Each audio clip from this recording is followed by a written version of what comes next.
back at it doing what we do. We are live. Ah! It's Cream City Crossover Groove Track House with third. Justin. Yeah. In the building. Man, how about it? How about it? Random. No warning, nothing. We just out here. Gonna have a little fun with you guys. Whoever joins us joins us. Whoever sees it on the back end here sees it. And so come on in the room. If we get to, like I said, if you do join us live, like I said, this is super impromptu. If you do join us live, we'll get at you in the chat here, and we're just gonna talk and have some fun. Talk about the Milwaukee Bucks. It's been a minute. I think has it been like over a month? I don't think we've done a video in like a month. Been a good minute. It's been a good minute. And like I said, sometimes you need that, Jesse. You need that to like recharge, to get your batteries right, to get everything going, to figure out, what. Yeah, like I said, the season's a grind. I was just telling you this before we got on. The season's a grind, and sometimes it starts to feel like a real job out here. Getting behind this mic, getting behind this camera, and chopping it up. And so, you need a little bit of that break every now and then, to start to get your mind right, to get focused. But it's almost that time. We getting back in the action. And I feel good. Justin, I give you a second. How are you feeling right now? Man, I feel great, man. We're having a great offseason. I feel like we're making some moves. We're doing some things. You better be careful though, man. You're gonna make them people that went to school for that media stuff get upset at us again. Talk about that we gotta take a break from behind the microphone and stuff like that. Shout out to all y'all real media dudes. No, but seriously, y'all jokes aside, man. It's great to see. Great summer. We got our Brewers rolling. We got the Packers shaking stuff up. I don't know what your Panthers doing, but that's okay. Well, we got Wisconsin football in the building. It's a great day to be from the good land, I'll say. Well, you always know what the Panthers doing. Panthers always getting ready to roll and getting themselves in position to have a good season. My dog Bryce Xavier Leggett. I'm feeling good about Panthers.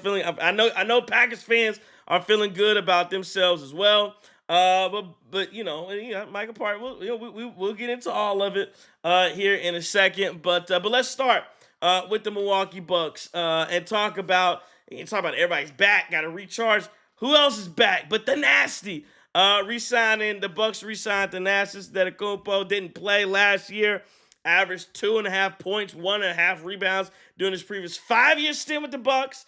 Doesn't seem like it's major news, Justin, but the most significant piece about Thanasis coming back to the Milwaukee Bucks, it indicates something I think we all knew all year. The only person who somehow didn't notice was Shams, who was trying like that. Man, I thought I was gonna get back into the swing things. I thought it was gonna be real chill, real relaxed.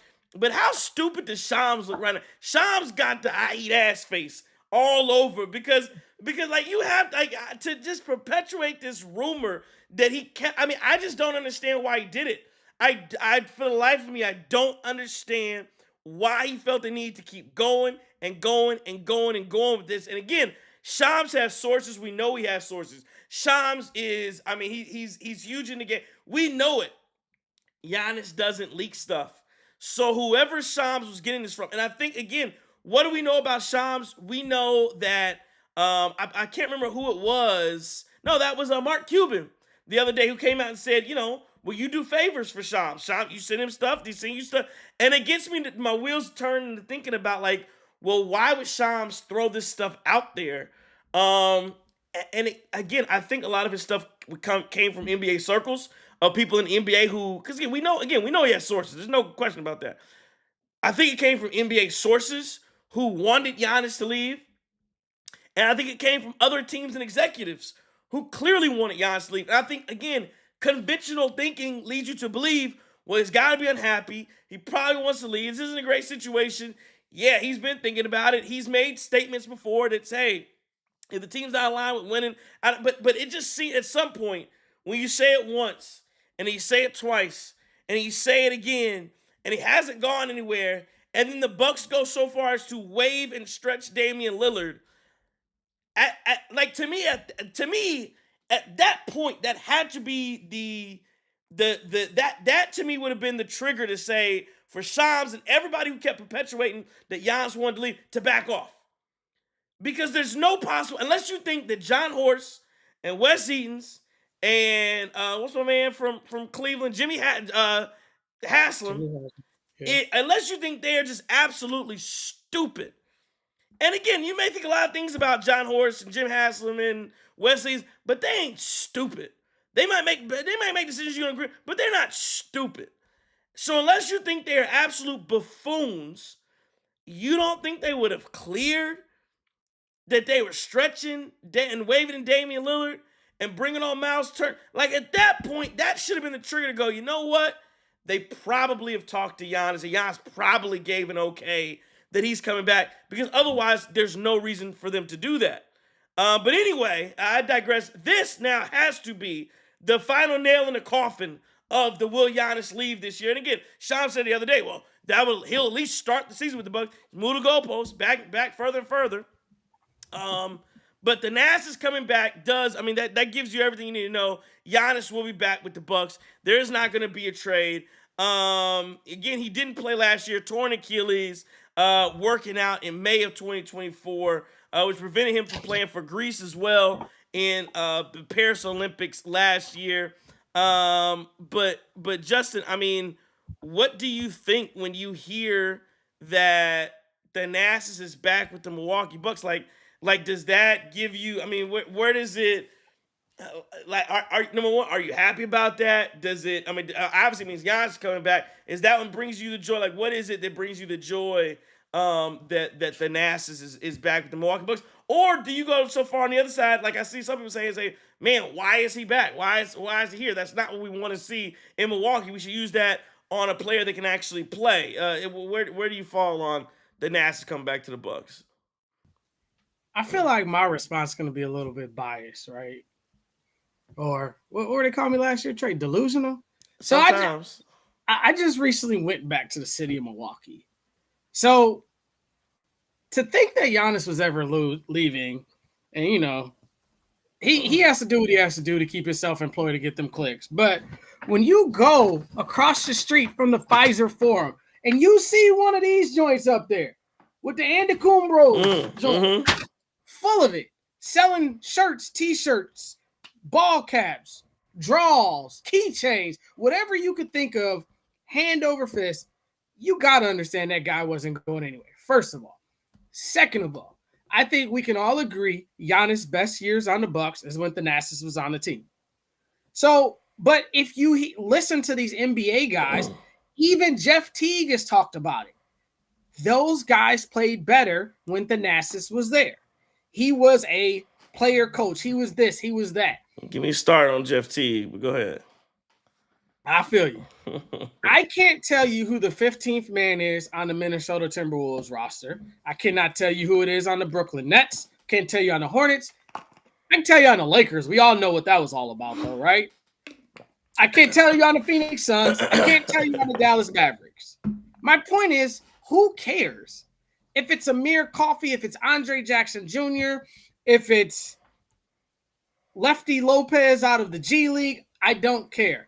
If Giannis stays and plays better and Thanasis can exert some energy into this team and they play better defense. Oh, and by the way, if you read what Thanasis said about why he was back, it was because of the defensive end.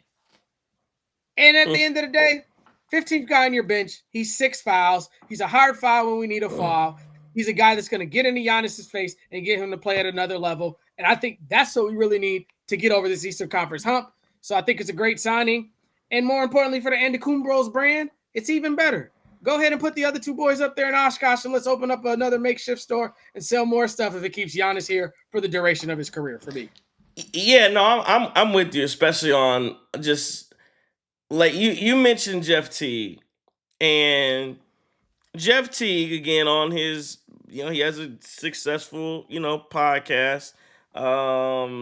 They mention all the time. Derek Clayton in the chat says he's ready for October. We all are. We're right there with you. But Jeff Teague mentions that he has mentioned before of course, talking about especially during that Brooklyn series, right? That he thought they're gonna lose. And I told you a story before about how he's play basketball in high school, and people on the bench thinking team gonna lose and all kinds of stuff. Like, that's not the energy you want from the 14th. You talk about the 15th guy. You want the energy of that 15th guy being a guy who is committed, who is going to get your star to the next level, who is always happy to be there. When you got haters on the bench, and you got people who think they should be in the game, but they not, and they're actively almost rooting against your team. Like, that's not the type of energy. You don't even want that type of negative energy around. So again, Jeff Teague should really vacate his title. He should give up his ring, all that kind of stuff. And like I said, if you told me I had to pick between having a guy like Thanasis as my 15th man and a guy like Jeff Teague, I'm taking Thanasis all day, every day. And again, what does it mean? It does mean that Giannis stays in Milwaukee, and I think that's a big thing. And you have all these voices that look at it and go a different way. Well, the Bucks should be looking for this or that or whatever. And I think the Bucks, again, the one they've proven time and time again that they are a win. They're looking about today. They're focused on today and not tomorrow. But Justin, you mentioned the Antetokounmpo Bros, the store, and I was talking about Wes Edens and those guys and all those people, Jim Haslam and those guys, right? Peter Fagan. Peter Fagan. What else is right around Fiserv Forum, Justin?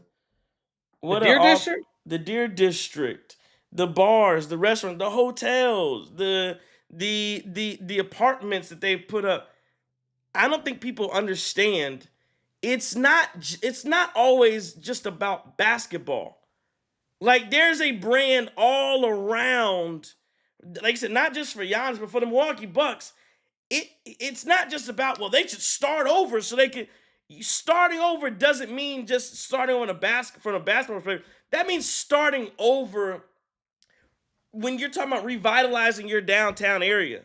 When you're talking about bringing people in to, like, again, I was there I know you were there, something 2010, 2011, 2000, those weren't vibe. I was there. They were giving away tickets at the gas station trying to get people into the arena. You could hear, it was, but then some of them nights, friends and family only in there watching Carlos Delfino do whatever the hell he does.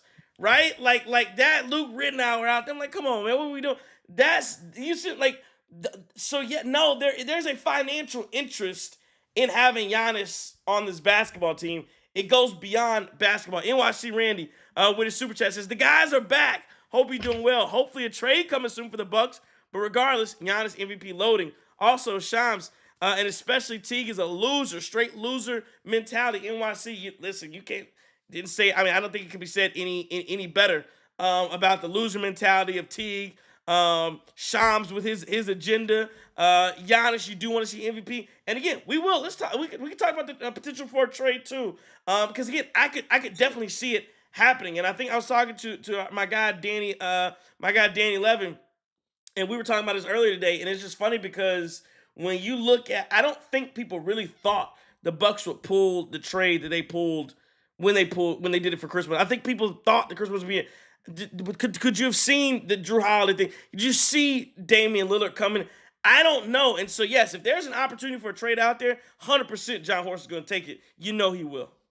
Can we rewind back 1 second, man? Just because I want to make sure we encapsulate exactly what Giannis meant to Milwaukee, because Daryl just mentioned those were dark days back there. It's tough to put this on the entire city. And I think Milwaukee is a great city. I think it's a staple of the Midwest. It's where I'm from. It's what I love. But I got to tell you, man, when you look around downtown in this present day of 2025, 2024, Giannis built that city. Yep. Just call it a spade a spade. We probably don't get the Democratic National Convention that was shut down because of COVID. We probably don't get the Republican National Convention had Giannis have not made the downtown so vibrant. You got the Bucks owners trying to revitalize the Grand Avenue Mall. Everything you look at, the Aloft that I stayed at when I was downtown, brand new hotel. That's not there. Shout out to Daryl if we're back in those dark days, because there's no need to come downtown anymore. Like, and if you were back in Milwaukee when they were arguing about the 5-county tax and the build Miller Park, now AmFam Field and stuff like that, one of the biggest points of contention was the stadium did not go downtown, because we knew at that time in the early 2000s the Bucks were good, but we didn't think that was going to stay for a duration. Now you fast forward, we have arguably one of the best players in the league every single year for the last 8 to 10, possibly, maybe a little bit longer. Yeah. I mean, it's immense what he's done. I think his mother, his father played a big role in that, in the way that the brother was raised. I think the loyalty that he keeps speaking on gets undersold so many times. And I get it. Shams has to do his job. I'm not mad at him for that. I'm not even mad at Jeff Teague, right? Here's why I'm not mad at Jeff Teague. And I hear you, NYC Randy, and I don't think you're wrong. And I don't think you're wrong either, Trey, with the loser mentality. However, it may seem like to us it's a loser mentality on the bench. Absolutely, unequivocally, don't have a rebuttal there. However, that's a winning mentality in the podcast world, because had he have not said some of the erroneous things he said, would his platform be as big as what it is? I don't think so. So I think some of those behind-the-scenes stories that he's told, and I don't think they're all truthful. I do think that he did sit on the bench in his draws in those Atlanta days and stuff like that. Yeah. Also, if we're going to throw Teague down, which he deserves it for some of the stuff that he said, we got to throw Brent Forbes down that same river too. Because Brent Forbes was in the same boat, allegedly. Because Brent has never confirmed it, but it did come from Teague's mouth. However, yes, yeah. It is a beautiful spot, man. And I mean, to think that you have, let me not go political. You got two guys that have built a store. No, not two guys. I'm sorry, Trey. An entire family. But their whole purpose, and when you go in there and you talk with those managers and those folks that lead that store, a big premise on that store is to put money back in the community that played a vital role in your upbringing, Trey, because you catch a lot of flack about not born and raised in Milwaukee.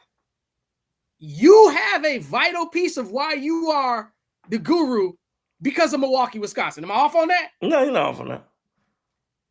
And they're giving back. So there's guys that can be the next guru and go to Marquette Law School and stuff like that. There's guys that can make it out of that city, but more importantly, keep that city flourishing. So I'm just excited to be from Milwaukee right now because of a multitude of reasons. And we're going to get into that stuff a little bit later too, because shout out to the Brewers. But more importantly, man, Giannis is just so important.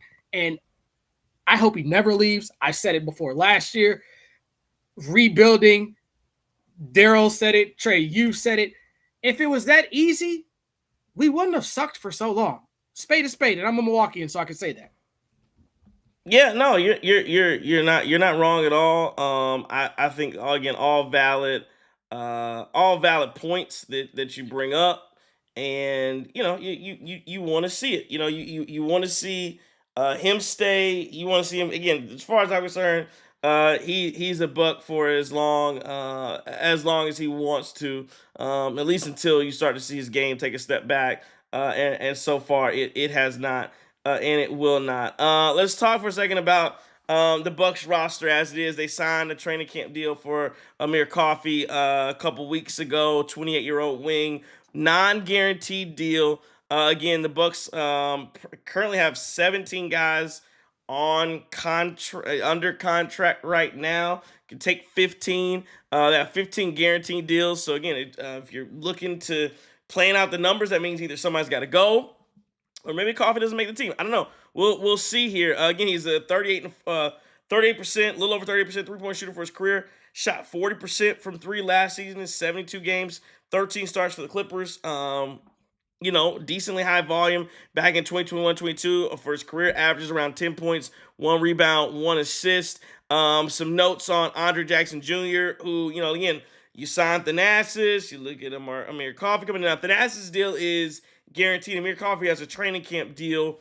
But yeah, it's gonna be interesting to see like what this roster looks like as Thanasis comes in. Does Andre Jr. does he make this basketball team? He has a, and so Andre Jr. actually is one of the guys who has a non-guaranteed contract. So for him to make the make the team, yeah, you currently have 15 under guaranteed contracts. So Andre Jr. right now is on the outside, looking in. Do they look to trade him? You know, could they maybe get a second round pick? Could they get anything? According to Clutch Sports Brett Siegel, the Bucks have been dangling Andre Jr. trade talks. As of last season, they were looking for 2 second-round picks, never got an offer greater than 1, so they kept their 2023 draft pick. Now there's a chance again that Andre Jackson Jr. Gets waived.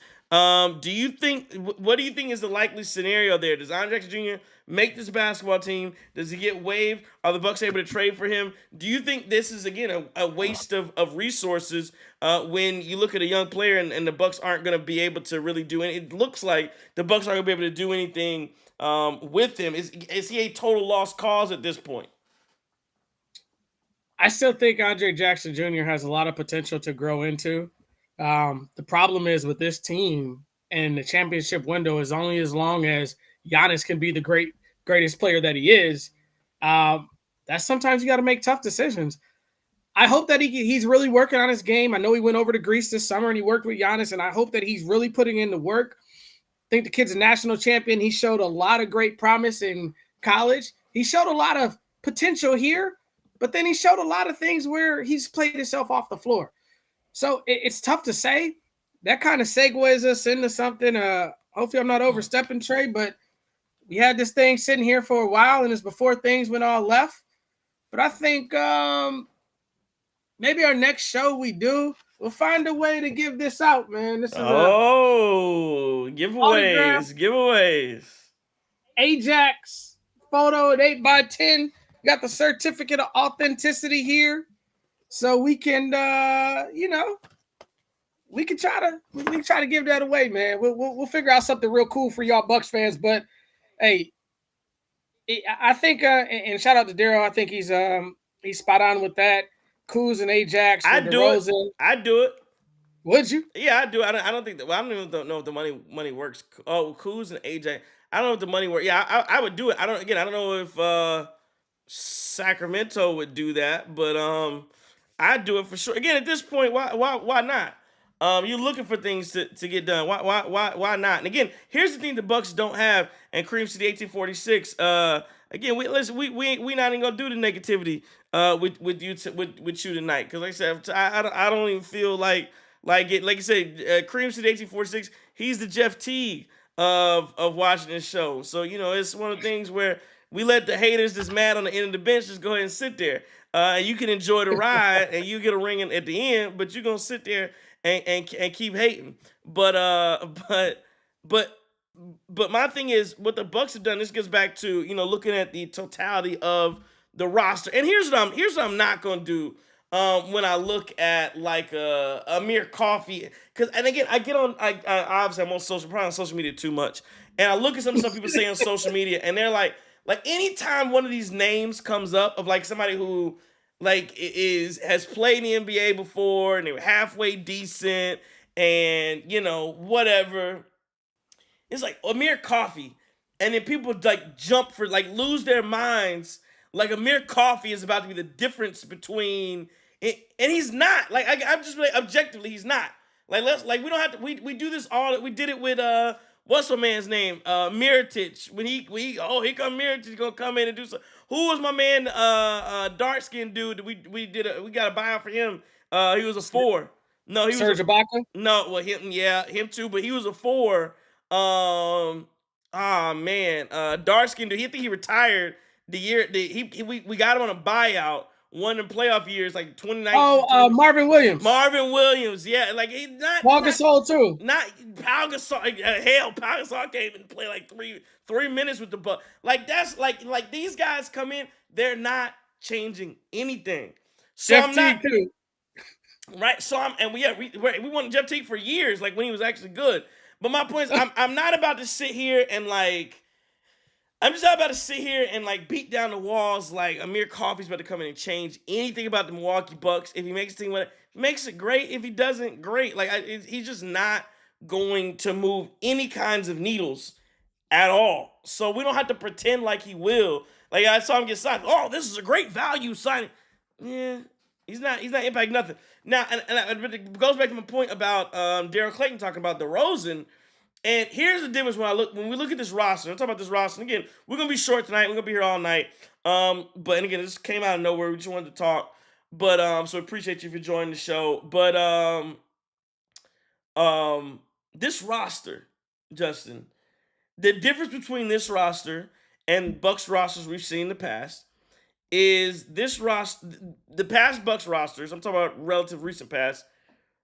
Mhm. Chris Middleton was a consistent, like healthy Chris Middleton. Like again, I'm not. We talking about healthy Chris Middleton, consistent. You know what he's coming in to do. He's giving you, he dropping you 20 on your head every night. Lethal, can shoot the hell out the ball, can get to his spots. Really a 3-level score. How Chris Middleton's. But my point isn't even about how he played. It's the game he gave you was consistent. You count on it. You know what he's bringing you. Drew Holiday, to an extent, consistent. Hard-nosed defense. Especially if you're a guard, if you had a smaller guard, he was gonna hound him, and he was gonna kill him. If you had a bigger guard, he's gonna play well. He's gonna hit clutch shots, gonna make clutch plays, and he's gonna run your offense throughout the entire game. Consistent from your top 3 players. A level of even Brook Lopez, consistent. Brook Lopez in his heyday when he first got to the Bucks, rim protector all day long, playing in the drop coverage, gonna hit the three, give you a little back down every now. Consistent levels of play. And the issue for the Milwaukee Bucks in the last couple of years was that you had those same guys when now Chris Middleton is not healthy. And so his game is more inconsistent. Drew Holiday's offensive game starts to fall off a little bit more. And Jimmy Butler is looking at him telling him he owns you. And then you have Brook Lopez, who now is a shell of himself on the defense side of the ball, hitting threes every now. So you've lost. So now when you look at this roster, you have a team that no longer has this level of consistency. I like Gary Trent Jr. I have no idea if he's the Gary Trent Jr. that we saw in the last playoff game outside of the turnovers. The Gary Trent Jr. in the last playoff game where that's a starting 2 guard right there, like a high level starting 2 guard. Or is he more of a dynamic role player? Is that what is he, a dynamic role player that's really more of a bench kind of fringe starter player? They can come in, hit shots every now and then, or is he a legit starting guard? Remains to be seen. KPJ, up and down. He had playoff games that were right behind you. KPJ, playoff, terrible. Some terrible moments in the playoffs. But then you also know what he can do. He can turn it on. He won you a few regular season games at the end of the year. Is he that player that couldn't get off the bench in LA? Or can he be a starting level point guard? Rollins, is he a developmental player that can play some defense, hit some shots? Or can you count on him to give you buckets, consistent defense every single night? AJ Green, is he a guy that's going to go out and hit threes every night and play hard on defense? Or a ref's going to look at him and go, foul, foul, foul. It's 3 fouls in the first 8 minutes, you out. Like what? Like and so I guess that's my thing. Just is when you look at this roster, the difference in what they are versus what they were is the level of consistency. Like I think we have players that are decently good, but it's decently good at times. And even Miles Turner, like again he's good, but you can definitely have some question marks on what Miles Turner can bring you as far as like impact above, like if he's like a fifth level guy, fifth starter, or can he be like a legitimate impact player every single night, 17, 18 points, hard level defense, protecting the rim like Brook Lopez was when he was fresh. Like those are the questions I have about this roster. All that said, I like it because here's the thing. You know what Giannis is gonna do? All that said, I like it. I like the ambiguity. I like not knowing what we're gonna get. And Doc Rivers is gonna have to find those answers night in and night out. But what we do know about this roster, even though they're not consistent, they're younger, they're more athletic. They got to lean on that and lean all the way into it and build off of that every single night. They got to play like a young scrap. They should look and play and feel more like a young scrappy team versus a team, an old head vet team that's won a like this really shouldn't be a team where you look at and go, oh yeah, this is a former these are former champions who were over. And I think that's the mentality that people thought about the Milwaukee Bucks was former champions. They can get it in the gear. We need to look and feel more like the Orlando Magic, where it's a bunch of scrappiness. So you going out there and clawing every single second versus, yeah, we've been here before, we the champs, and that's all I'm getting at when I look at this basketball team. But again, I do kind of like it. DeRozan will bring a different level to it, but again, remains to be seen what it looks like. Just give me your thoughts initially on the roster in totality. No, absolutely. Great points. Great questions. I'm excited, man. I like a full season of KPJ being able to kind of prove itself, man. Like the thing that we didn't have last year is we had a bit of uncertainty where guys had no idea what their role was. Are we going to defer to Giannis? Are we going to defer to Dame? And so thankful that Dame came. So thankful that he gave us everything that he had. But we're off that now. Bobby Portis has a role. Jericho Sims knows his role. AJ Green knows his role. And I look at a guy like Giannis, the best player walking into this NBA season, F.U. Jurkic, and whatever you say, and Michael Porter Jr., have a seat, because that boy that you play with in Denver plays no defense. He's not the MVP every year. Giannis is going to pick these guys up, and they're going to come along with them. The thing that you won't see is you will not see KPJ, Gary Trent Jr., the junior guys get out hustled. You got a Cole Anthony in the building now who can shoot the thing. You got a multitude of guys on this roster who can be your Robin. And just let Miles Turner be free now. No more having to run behind all the goofies down there in Indy with their terrible town with no baseball team or nothing else. Sorry, bunch of bums. Yeah. How's your runner-up t-shirt tasting? The heck out of here. No, but I'm Trey. Honestly, all jokes aside, I'm super excited, man. I think that these guys got a lot. I love a team with a chip on their shoulder that everybody is sleeping on them. I think they're going to come out this year, in the words of the great prophet Lil Baby, with something to prove. Ladies and gentlemen, watch out when 34 comes through with something to prove, because that means your mama, your grandmama, if you got a great-grandmama, she might get dunked on now. And no pause, we coming. Okay. All right, Dion.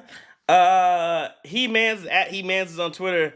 Says KPJ breakout all-star. Daryl Clayton says DeRozan will be the clear number 2 on this roster. This has to be a defensive team that's built. Giannis is going to have to close some games out next year. NYC, Randy says this roster could be really good in regular season, honestly.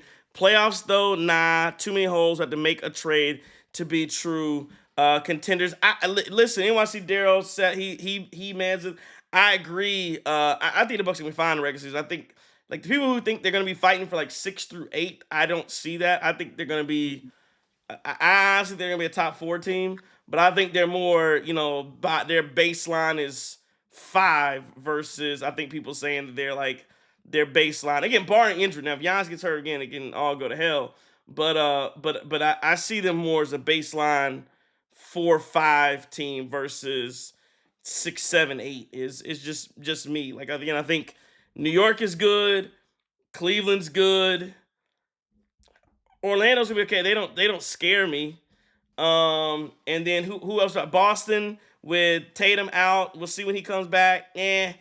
Atlanta should be way better. Atlanta should be good, but again, Trae Young's bring back the kid from Nicolay High School. He should be better. Yeah. Hey, Atlanta should be good. Today's Tuesday. Today's Tuesday. Guru gives me permission for Hot Take Tuesday. That's what Go ahead, take one. Yeah, take a hot take. What you got? Bucks will be the 2 seed. That is a hot take. That's a hot take. This recorded, right? So we can circle back to this. That's Bucks will be the 2 seed. That's a very hot take. And shout out to the homie that said KPJ All-Star. I'm with you, bro. And one thing I didn't answer for you. I think Gary Trent Jr. is a starting caliber player, man. I really do. And I think we were begging for it last year, man. And he's gonna come out and he's gonna prove some haters wrong too, man. I'm so excited because to me, the uncertainty and the certainty makes me excited. Because the one certain thing we know, Giannis gonna be Giannis, Bobby's gonna be Bobby. Yeah. AJ Green's going to be AJ Green. These other jokers, there's a lot of potential. Remember, this dude up here, the reason why I bought this last year, we're not going to retire to 3. I know he did, but I won't. I'm going to keep it. And I still got, because Cream City was talking about that we can't trade Kuz. I still got the Kuz. We're not retiring them. The reason he was $100 million man that got walked away from it was because some off the court stuff that was allegedly this or allegedly that we can't prove. And you're the lawyer, not me, but they didn't prove it in the court of law, right?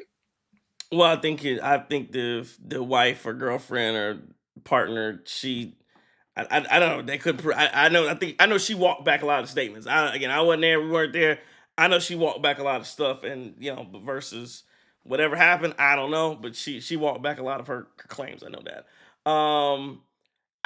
Just I think you're right as far as the uncertainty, and that's what kind of makes the season fun because I think you went into the season, and again, I wonder what, and again, we'll as we get closer and closer to the off season, this will be a question I continue to pose to to people here at the Triple C's is like this uncertainty.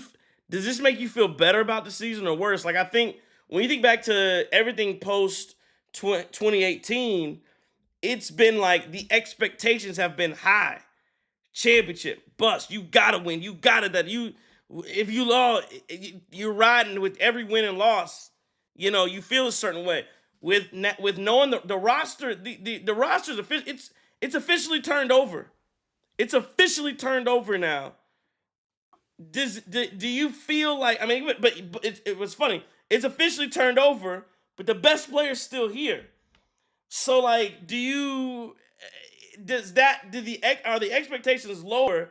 And when the expectations are lower, does that make it feel more like you're playing with a little bit of house money? Do you still feel like it's championship or die, championship or bust?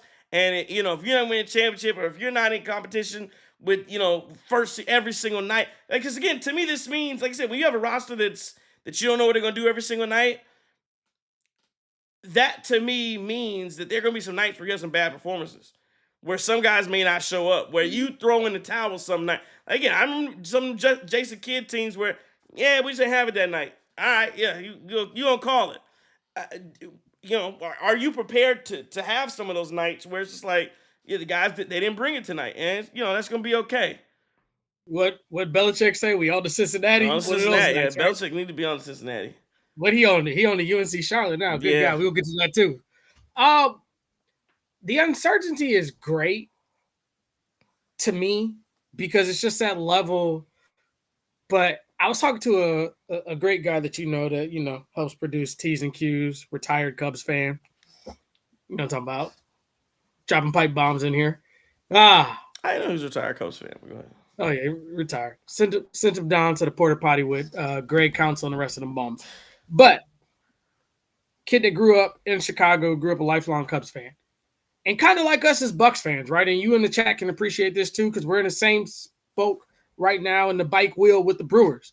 If we can just get one, we can die happy. That's how it used to be about the Bucks. Now I want another one. And like DJ Khaled said, another one. And then another one. And I'm looking at this guy from Greece walk out on this court I feel like we can call Giannis now, he's from Milwaukee by way of Greece. Because there's a certain thing, where you don't adopt the culture, you don't do anything else like that. And I think Giannis' favorite rapper is either Steven Stoner or Cuckoo Cal. He's one of us, is what I'm trying to tell y'all. I just think he's gonna bring it. And with these media guys doing this stuff, with people doing this, I think that's the wrong guy to piss off. And I know we're gonna get to him over there in Greece, but I think all that is just an off-season workout for him to gear up to go as hard as he can go this year. So I'm so excited, Trey. I really think we got a lot of potential and we got a lot of stuff to prove this year, man. I keep saying the same thing over and over, but I'm legit excited, man. And there's a lot of teams that come from the good land that people don't really expect much from, right? You lose your manager, you lose this bullpen guy, you lose this basketball player here, you lose a Dame Lillard, you lose an Aaron Rodgers, you lose whoever it is. Oh, we're not going to be this. It's a down year. And our rebound years are usually better than a lot of franchises. Shout out to the team in our own state, the Charlotte Hornets. Best years. Yeah. Hornets have seen some better days. Cordy says, "I missed the show, guys. We miss being here." He says, Miss you too, homie. Lag says it's been a minute. Cordy says, "What do y'all think about the rumors about trading for DeMar DeRozan?" We talked about it for a second, a little bit earlier, but I'll address it again for you. No, like I said. I think too many people are down on John Horst and talk bad about John Horst. Again, I say it for again, I had a conversation with my guy Dane Levin earlier today, and we were just talking about what more would you want from John Horst outside of drafting? Outside of drafting, I'm not talking about his history of the draft. Outside of drafting, like to me, what more could you ask for from John Horst? Like I feel, and again, not to say that some decisions didn't the Damian Lillard trade didn't go like the Bucks wanted to go, but it was the right trade to make it. Like I would have done. There's no. I would have done it 10 out of 10 times. Hindsight 2020. I would have done it. There's no way you would look back and said, yeah, we should not have traded for Damian Lillard. Like we did something that we thought was the right thing to do at the time, and it was the right thing to do at the time. It did not work, but that was the right thing to do. And John Horst, and again, I think it was hard, and John Horst pulled it off. The trading Chris Middleton for Kyle Kuzma. Has the trade worked from a player standpoint? No, it hasn't.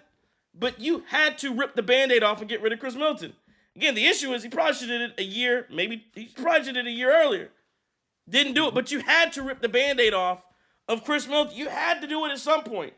Again, hindsight 2020, I'd probably done it a year earlier. But it had to happen. And so all these, and again, you're trying, because again, at that point, the value of Chris Middleton wasn't there. And so, yeah, that's the guy you get back is, and nobody, like I said this before, nobody at the beginning was like, hey, man, you know who we should get? You know what I love on this team? Kyle Kuzma. Nobody before we got Kyle Kuzma was like, man, if we get Kyle Kuzma, woo, go back, listen to all the tapes you want to of this show. You'll never hear anybody say, man, if we can get Kyle Kuzma, we got something going. No, it was, that's how far, again, I remember vividly, we talked about Jimmy Butler. We talked about Bradley Beal. We talked about Jeremy Grant. We talked about a ton of guys before, and I don't know if Jerry Grant would have helped either. But we talked about a ton of guys before we got to Kyle Kuzma. But that was the value, and then the AJ Johnson pick, which again I think people get. I think that's kind of like a beer coffee where people. I don't know what the hell AJ Johnson. Man, wasn't even starting some of the damn summer league games with the Wizards, and they got all bums and young players, and you ain't starting some of those games. Like, what are we doing? So I don't know. I just say about John, like, I think he's done my point there is when you talk about the room, get back to DeMar DeRozan, I think he will do anything he can do to improve this roster. And I think he's shown that time and time and time again.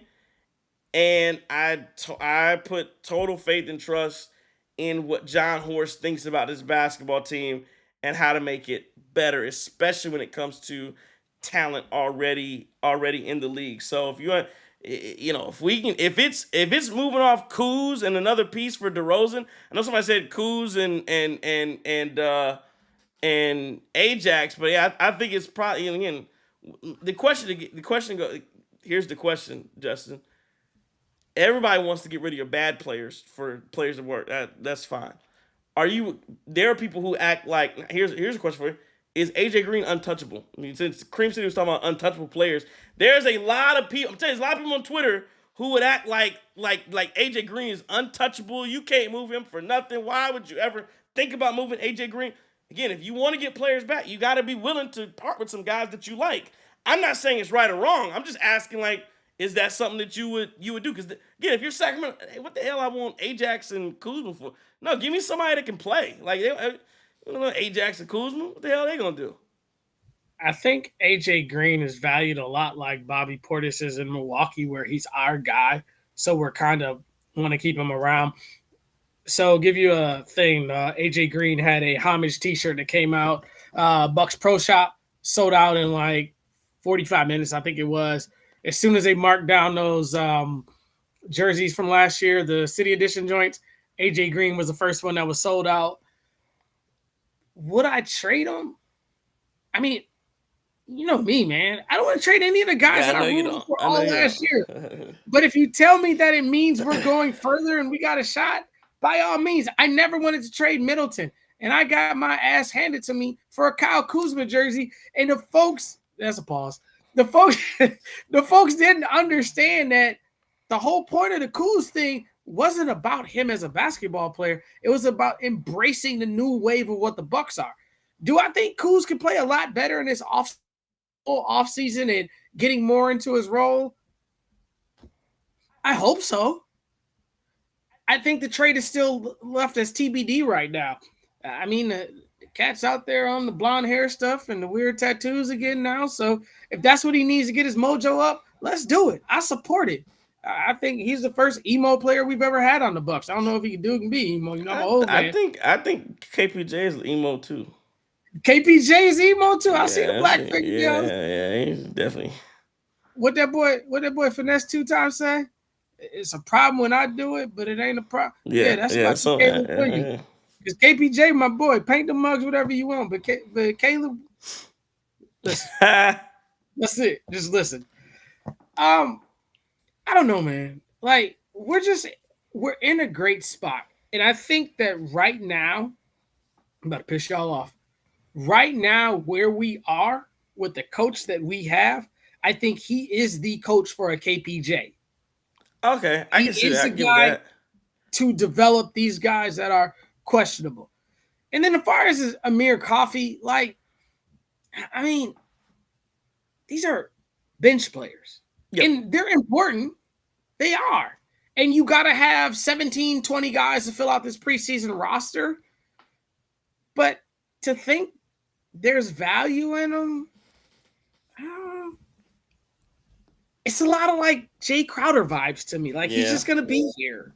The only difference was Jay played for Marquette, so he's been in the city, and we all kind of, well, some of us got behind him. You know, some of us don't like Marquette. That's okay. I don't know, man. Like, I just remember a Hall of Famer told you, Trey Crosby, that Doc Rivers is a good basketball player. Yeah, Sidney Moncrief did say that. We got some more Sidney Moncrief stuff to give away this next season coming up. Yeah, too, yeah, we gotta do. I gotta stay tuned. We got giveaways. Yeah, we gotta get back on it.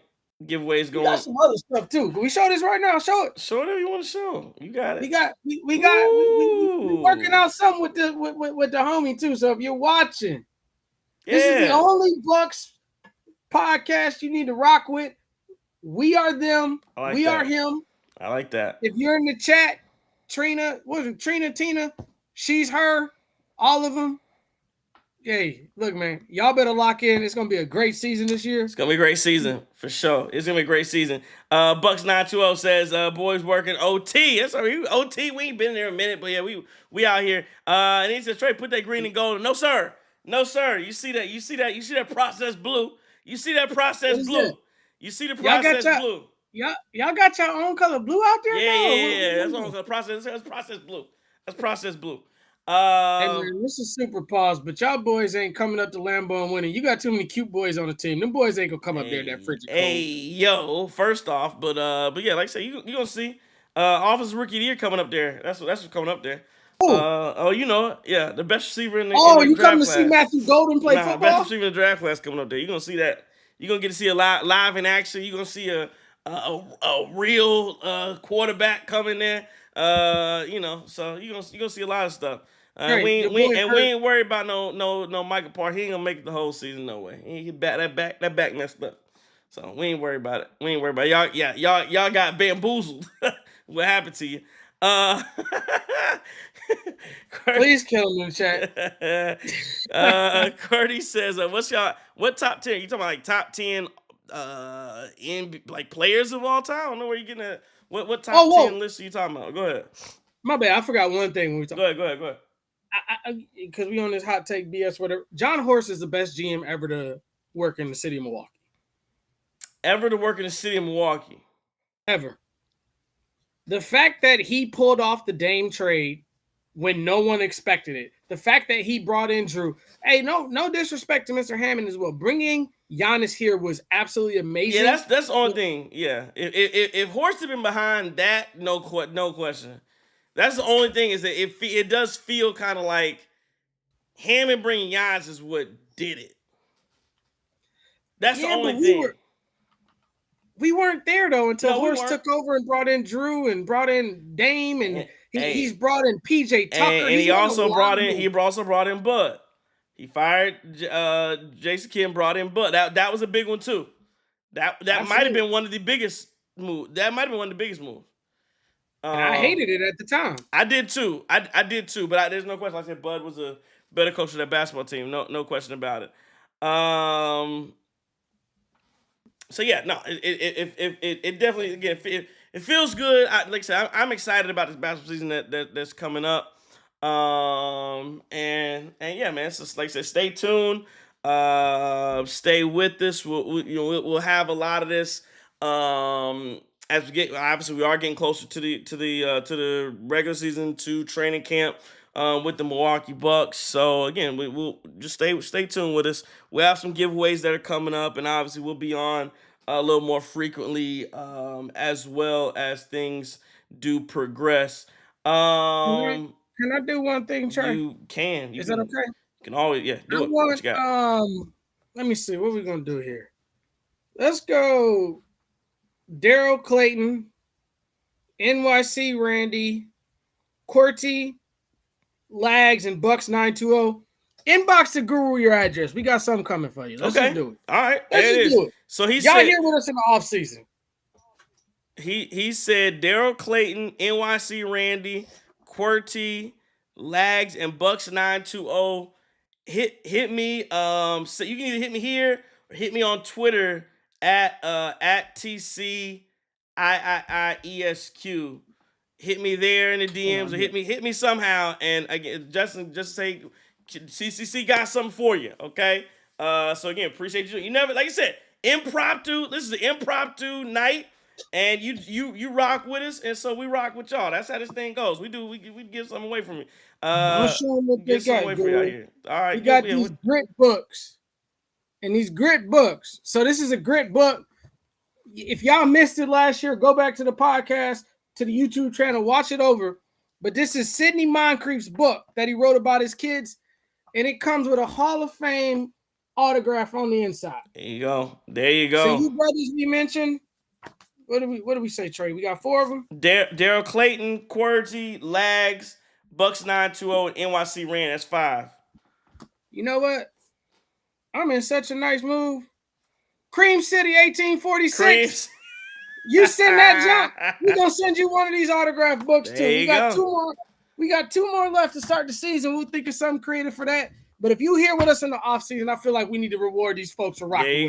There you go. And Justin, a beautiful moment there. All right, so everybody who's in the chat right now, you guys are just winners of the Sidney Moncrief Grit Book, and again, it comes with an autograph.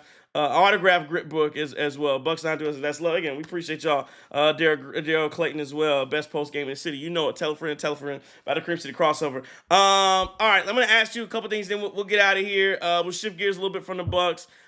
Just talking a little bit, having some fun. Again, man, all this. You can tell me about all this NIL stuff. How it's killing college all you want to. Listen, I sat on the couch this weekend, and again, I'll tell you, I'm not a huge college football fan. Never really have been. I'm definitely more of an NFL kind of guy. I enjoyed every second of college football this weekend. I really did. Even from Colorado, that's my squad. They lost.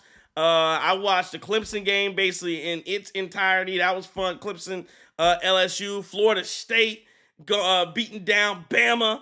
Hey, wait. You see that boy from Clemson get choked out? Oh yes, yeah. In the stands, yes. No, that was LSU. That was LSU kid. Was it? Wasn't the LSU kid that was flicking off a Clemson dude? What the Tigers got choked? Maybe it's Clemson. Yeah, it was something. It was something like that. That was funny. But yeah, I mean, I enjoyed every second of college football this weekend, man. It was great. And then, like I said, I got on the couch. Thought I was about to have on, what was that, Monday night, Labor Day, to cap off Labor Day weekend. And, thought I was going to get to see a treat on Monday night. And all I saw was Bill Belichick absolutely get the doors blown off UNC football. Like I said, and it's crazy. They scored a touchdown on opening drive, and it was this is Bill Belichick, Chapel Bill. And yeah, him. Like I said, that's what happens when you got your 20-year-old girlfriend on the sideline, cosplaying like she can call plays, whatever the hell she didn't. Did she have a headset on?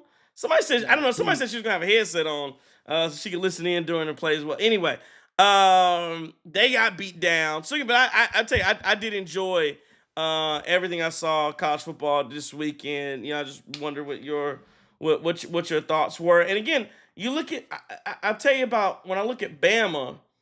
Mm-hmm. It's not the same. It's not your daddy's Bama. It's not your daddy's Bama anymore. They guys jogging around, not hustling.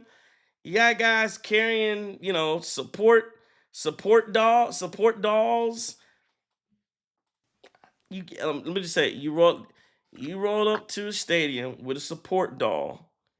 People gonna look at you and say, I'm gonna run his ass over. I bet. I'm not, again, if you need it to survive, that's fine. I'm not knocking it. I'm just saying when it comes to the game of football, if I see you with a support doll, I think automatically I can knock his ass out. Because that doll ain't going to be out on the field with him. And if he needs that to survive, I'm going to make him want that doll. That's what I would be thinking if I saw him. He got it. Okay. Bet. Mental note. That's kid like, okay, bet. It would be like if somebody walked off. Lionel, what was that with the blanket on with the what's that the Peanut Crew? Yeah, if you need a blanket, if you walk around at 20 years old with a blanket, I think things about you. That's all. Don't Caleb got a dinosaur to help him out too? That's what I'm talking about. Oh, does he? He probably does. Probably does. And like I said, yeah, I'm just telling you. I think I can make what I would be doing. Again, I played DB. What I would be doing if I saw it, I would say, how can I make you want that dinosaur? How can I make you? I want to inflict so much pain that you won't be able to play this game without wanting that support dog. I want you to want it. I want you to need it. That's what I'm thinking in my head, and that's what Bama look like. That's real. That's real rap, man. I'm so excited, man. Go out there with my son, man. Hopefully he'll watch the playback. But we're gonna make that voyage down to Tuscaloosa, Alabama. And we hopefully gonna throw that W up and not that dumb one them Cubs throw up. Hey man, so before I get into it, I'd be remiss if I did not mention the favorite team of the Cream City crossover post-game show, retired DB, Guru. Howard University, the real HU. We're going to call it. We're going to say it. I don't got no friends at Hampton. I don't know nothing about Hampton. I'm going to say my homie's the real HU. That 10-9 victory over the FAMU. Send them boys on back to the SWAC. Yeah. You left the MEAC. You went running. And we put a foot in your ass and sent you back where you belong. College football to me this weekend was absolutely amazing. I thought Bill Belichick and the UNC Tar Heels bit off a little bit more than they could choose. That might be a low-key pause. And they got it handed to them Monday night, man. And that was, in the words of the great philosopher Christopher King, belt to ass. Yeah. Ain't no way around it. You can't make no excuses. And when you look at a team like TCU, who's supposed to be middle to bottom of the barrel in terms of Big 12 football, not a great team in the Big 12. That's not who you're looking at that's going to come out like the boys, what was it, Arizona State last year that went crazy in the playoffs? Yeah. I thought they had a resounding win. That quarterback was a freshman. I think those lights eventually got too big for him. Florida State, Alabama was absolutely amazing. It's good to see. I think college football is good when Florida State is good because they kind of bring it up from the South, if that makes sense to you. Miami showed a lot of impressive stuff this weekend. Yeah. I don't know, Trey. Do we count that NC State win over East Carolina? I know East Carolina beat them last year in the bowl. That's a little bit like the appetizer on the dish, right?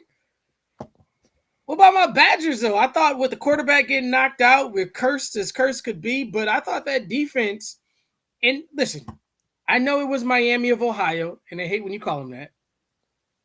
I know it was Miami of Ohio, but that quarterback, he showed some really great things, and to hold that guy in check and shut them out, I think it's promising. We'll go to see what Middle Tennessee State does next week, and then we got to see when we come into Tuscaloosa. Is it Billy Edwards or is it the other boy?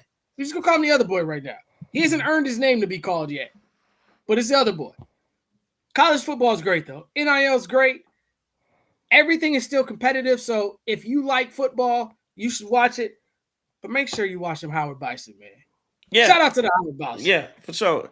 And like I said, isn't it funny that once everybody can pay, once everybody can spend some money, that Bama don't just run over everybody isn't that funny? Isn't that little interesting? I'm not surprised Saban got up out of there.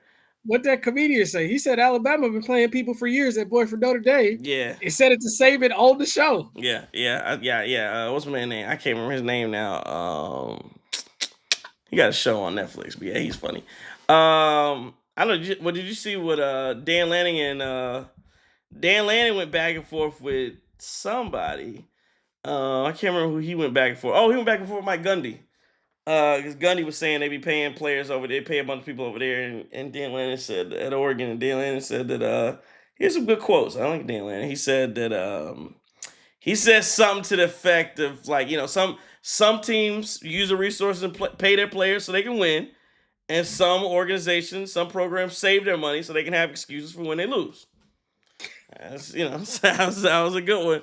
That was a good comeback, and then I saw like Dabo Sweeney and my man over at what's my man at LSU.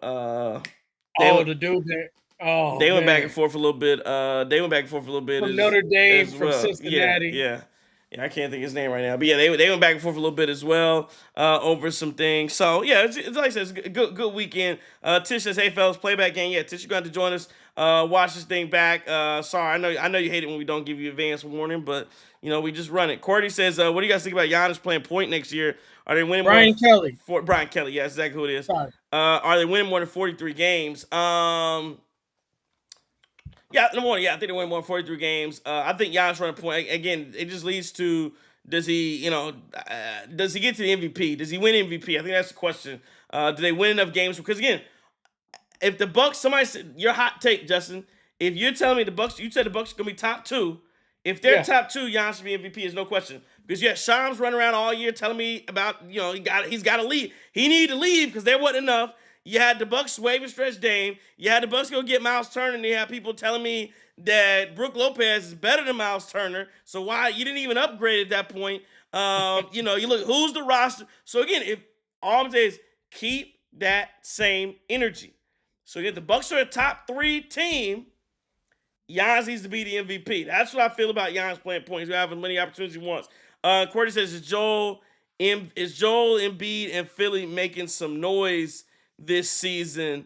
Yeah, making a lot of noise. When Joel Embiid falls on the ground, a lot of noise that takes place. Yes, I think they will make a lot of noise doing that as they always do. Unfiltered Black Abroad says top 2 of what? Well, Justin said they're gonna be top 2 in the East. So again, I think that's a little overzealous, but 50. Yeah, I think it's a little overzealous. I think I got us at somewhere between 45 and 48. That's where I got it. Somewhere between 45 and 48. Giannis is unanimous MVP. If they do that, he should be. If they win 54 games, he should be the unanimous MVP. Who's the homie on Twitter? KPJ All-Star. He said KPJ All-Star. So we'll see how that works out.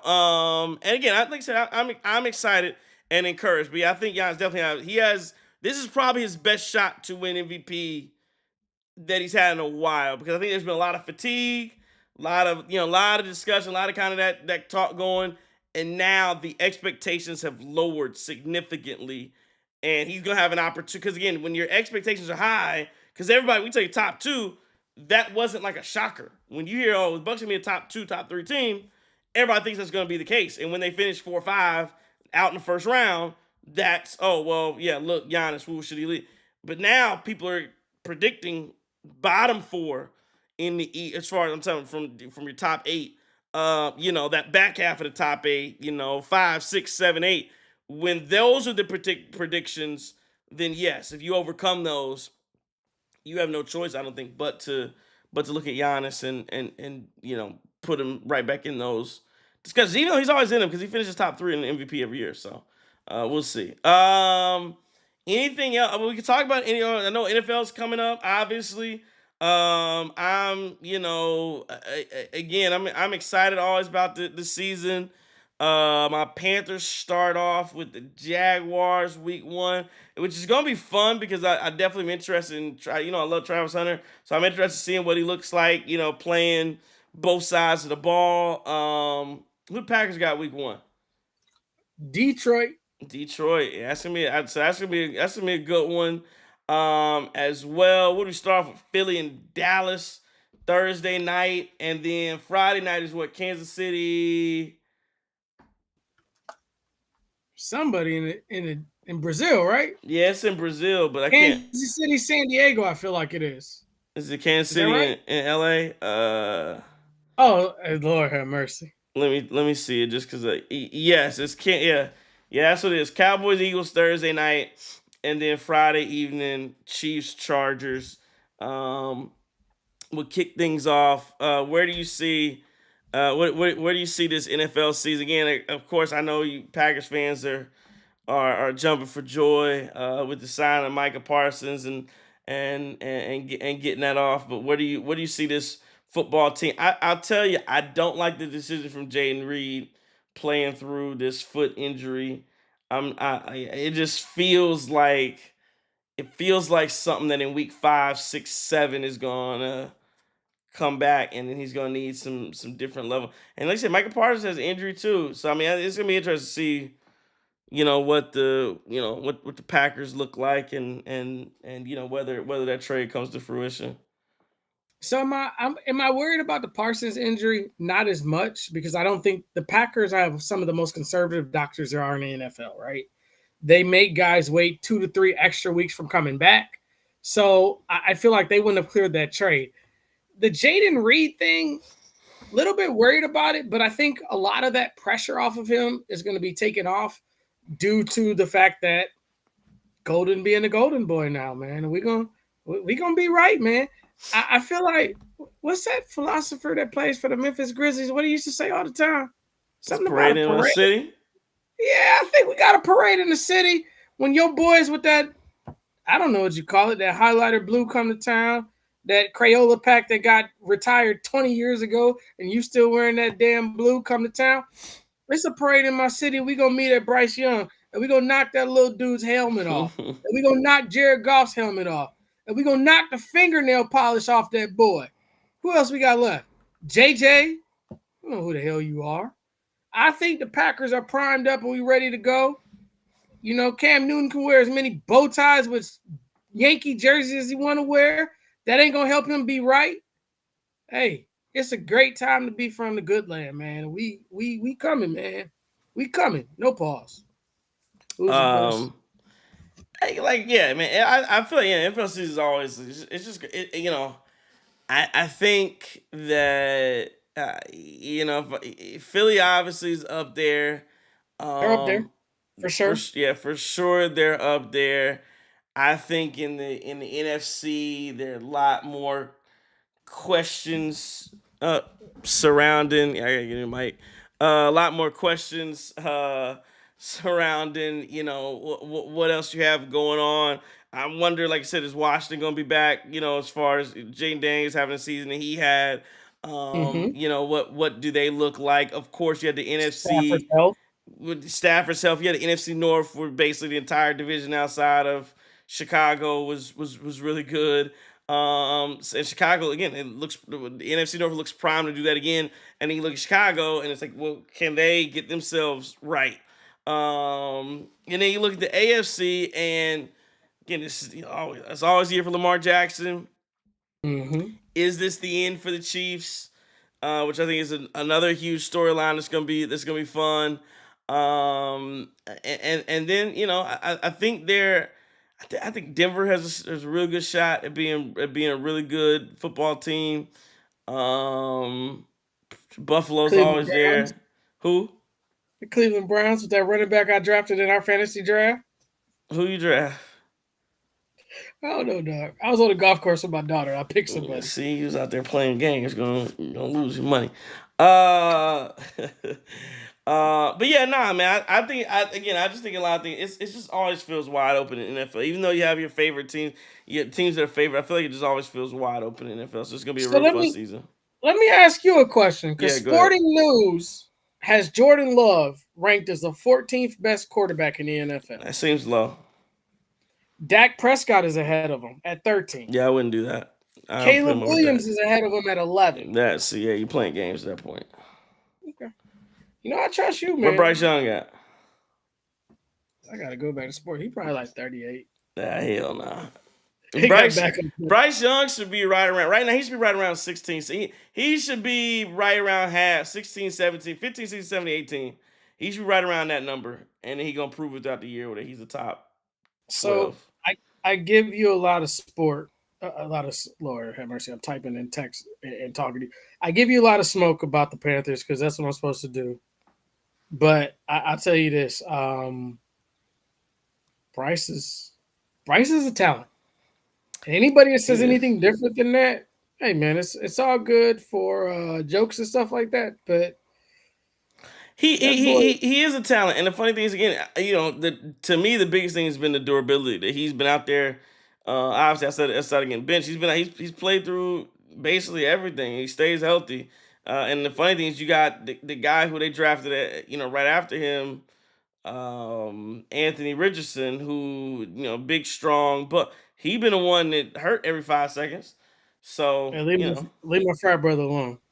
just saying. Let me read these to you because I think and we can kind of punt the baseball stuff because the Brewers are the best baseball team ever created this year. Moving on. All right, you got number one, Patrick Mahomes. You good there? I'm good there. I think this is probably the shakiest one that he's been in a few years. This is probably the shaky. He's ready to be supplanted, but yeah, I'll leave him there for now. Two, you got Lamar Jackson. Yeah, that's probably the guy who's ready to supplant him. So I mean, I could, if you told me they were flipped, I'd be fine, but I'll take Lamar too. Three, Joe Burrow. I'd probably go Josh Allen, but okay. Four is Allen. Yeah, those are your clear top four. But if you want to flip the order, that's fine. Five is Jalen Hurts. I'm not putting Jalen Hurts at 5. I think that's a uh, uh, that's where. So I put it like this: after that 4, you got the drop off, and then there's your next wave. But okay, if you want to put Jalen Hurts is going somewhere in that second tier. But yeah, Six, Jaden Daniels. yeah, I think it's early for Daniels to be 6, but we'll see if he follows up with another nice sophomore campaign. You can't question he's the top 10 quarterback. Seven, Brock Purdy. No, I'm not putting Brock Purdy up there at 7. Yeah, I'm looking for probably like where's Stafford at? Eight, Baker Mayfield. Oh, Baker had a good year. Baker's had a couple really good years. Yeah, yeah, Baker's a top 10 quarterback right now. Nine, Justin Herbert. Justin Herbert keeps getting in these top 10s, but he's not. Justin Herbert keeps getting in these conversations because he looks really good in shorts and a t-shirt. 10, Jared Goff. Goff's the top 10 quarterback right now. He's a system guy, but I like Jared Goff. 11, Caleb Williams. No, we're not. Now we outside of the conversation. There's no reason Caleb Williams is 11. 12, Bo Nix. Bo Nix had a really good year. I think 12's a little overzealous, but really good year. 13, Dak Prescott. Yeah, Dak's a really good. Again, Dak is a top half NFL quarterback. Like Dak is a top half NFL quarterback. Teams make but that's where you get the guys that next tier where guys make mistakes, guys don't play his crisp ball the game, make some bad decisions. But Dak is a really good NFL starting quarterback. He's one of those guys where if you put Dak Prescott on the Philadelphia Eagles, you put Dak Prescott like in a Brock Purdy situation with the 49ers. I like that. 14, Jordan Love. I mean, like I said, I think he's better than 14. That's where you could kind of get Jordan Love is closer to 10 than he is back half to me. He's probably should have been more like I would put Jordan Love ahead of you said they had Bo Nix. Yeah, I'm putting him in front of Bo Nix. I'm putting him in front of I'm putting him in front of Brock Purdy. I'm definitely putting him in front of Caleb. Yeah, so I would have bumped Jordan Love up. So I'm gonna go 15, and then I'm gonna jump after that. So 15 is CJ Stroud. Yeah, yeah, he had a bad second year. He fell off. That's probably about right for him though. Give you some notables. You got 16, Kyle Murray. Kyler Murray, 17, yeah, Trevor again, he Lawrence. yeah, no, Trevor Lawrence does not play well enough to be 17. 19, Aaron Rodgers. Yeah, he continues to fall back. 20 is Matthew Stafford. I think he's better than 20 unless you count his injuries in there. And then we'll close out with 25. That's where they have your boy Bryce Yeah, Young waiting. 25 seems a little bit far back for who's directly in front of Bryce. Directly in front of Bryce is Justin Fields Yeah, and no, Russell Wilson. get out of here. Justin Fields not better than Bryce Young. And Sam Darnold. Yeah, no, yeah, Justin Fields, Sam Darnold, Russell Wilson are not better quarterbacks right now than Bryce Your Young. bottom three are Joe Flacco, Daniel Jones, and Spencer Rattler closes it out with absolute last place. Yeah, that sounds about right. That sounds about right. I just feel like, that may be a bias. I don't know, man. Hey, man, like a lot of those guys, like it's crazy talk. Yeah, yeah, it definitely is. Definitely is. Courtney says, why do you guys think a lot of people find it easy to hate on Giannis and especially the Nassus? I think it's easy to hate on him because he's a foreign player and because he doesn't conform to American standards as Mhm. far as, culture and what he does. And he conforms, but it's not the same thing. Like I said, he's not moving to He's not in a rush to go to Miami. He's not in a rush to go to LA. He's not in a rush to go to New York. He's not, that's not what he is. I think it's also easier for players to hate on him because you remember he doesn't work out with other players. He does, as much as some guy. He doesn't do some of those things. He's really like, you think of his personality. How many NBA players are their personality you would consider goofy? Like Giannis's personality is he's a goofball. Like nothing wrong. He's a goofball. He's like does dad jokes. He like look at, and here's the thing. You talk about recording says you think LeBron James retired. Look at LeBron James' last ad that he had in for Nike. And I'm the king. I always been the king. I'm the chosen. You saw that? Did you see the ad, Justin? I ain't You say got it. to go look at this ad, this newest ad from LeBron James. Like that's like Giannis is never going to do an ad like literally LeBron is basically telling you in a commercial, I'm the best. I've always been the best. I'll always be the best. Crown me, crown me, crown. Like it's kind of odd the way he's doing it, but to answer your question, but my point is, yeah, I think for some of those reasons, that's why Giannis is not. It's easy to hate on him, and then Thanasty again kind of rises coattails, and Thanasty is kind of goofy too. So I think all that kind of works into their disadvantage. But then the other one says y'all think like, and again, I'm think about how typical Americans act in their style and their bravado. Like Giannis's is very different, but it's still outlandish and goof. Like it's goofy, and I think it's easy to hate on. Like it's easy to look. This dude's goof. Like remember what he did with Jalen Brown, and doing like who does like Yeah. who like that is like a 12-year-old does that kind of stuff on the playground. But to answer Courtney's question about y'all think LeBron retires season, Nope. because he's LeBron is 100% going to have a retirement tour. He's going to tell people I'm Oh, retiring, and he's going to have to go around every arena, and before every game, he's going to have a ceremony where people basically thank him for being LeBron James in every single city. So no, there's no question. There's no way he retires this year. LeBron is absolutely a phenomenal talent, one of the best to ever do it in the NBA.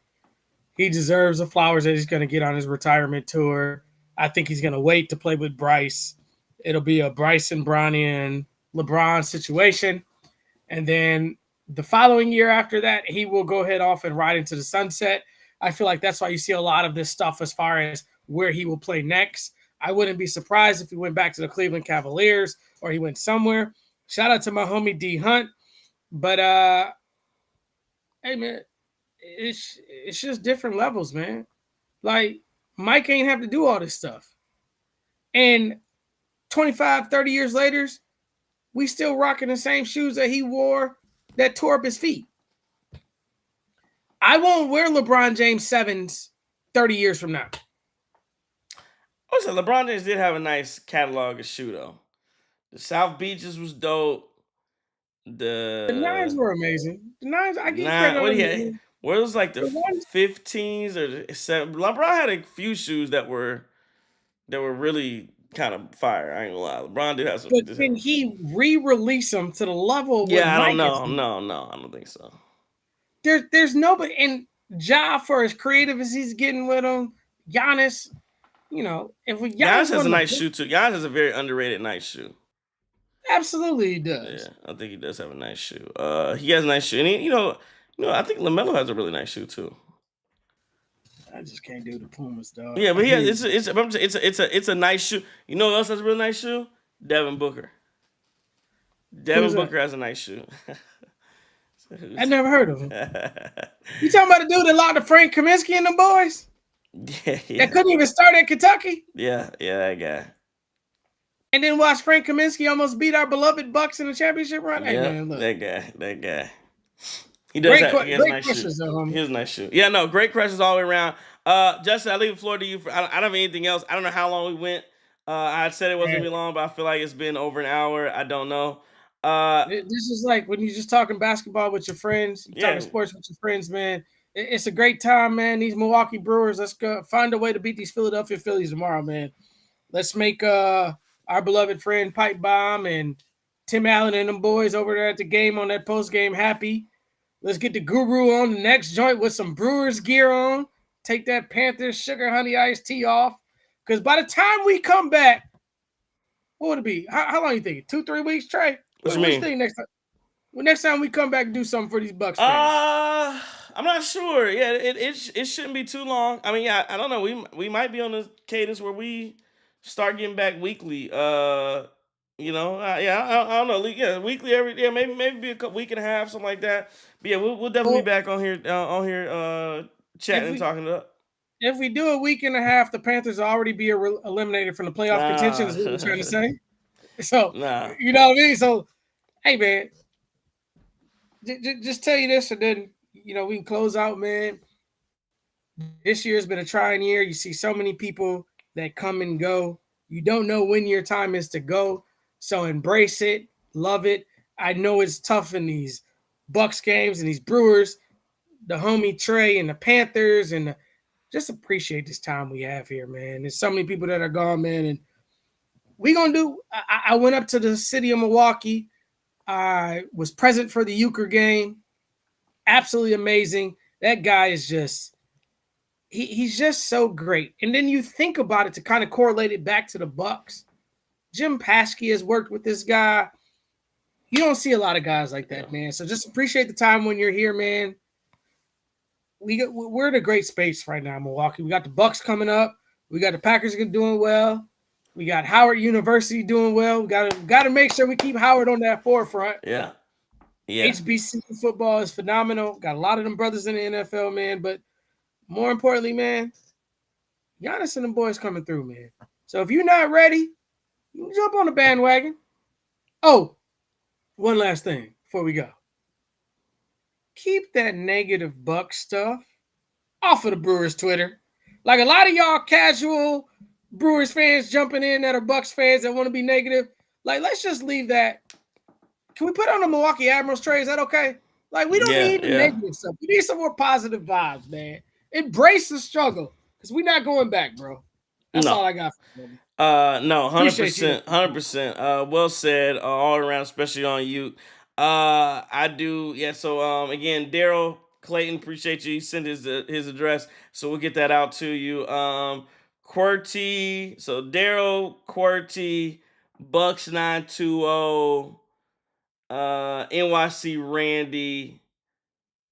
Is that who? Is that everybody? Yeah, we at Cream City. In Send the Cream address, City. homie. See, yeah, listen, yeah, if you get at me, so you watch this back, get at me on find me either here, Twitter is at TCIIESQ. Find me somehow, put your address up somewhere, get at me, and we'll make sure we get this signed City Moncrief book grit to you just for joining us tonight. Again, we appreciate everybody. You see, I don't think I'm missing anything, but yeah, man, it's gonna be fun-filled shows. Getting back into the groove of things. When Milwaukee Bucks will be with you after every single Milwaukee Bucks post game, win, lose, draw. It's gonna be a fun year. We'll see how this thing plays out for the Milwaukee Bucks. That's all I got for you.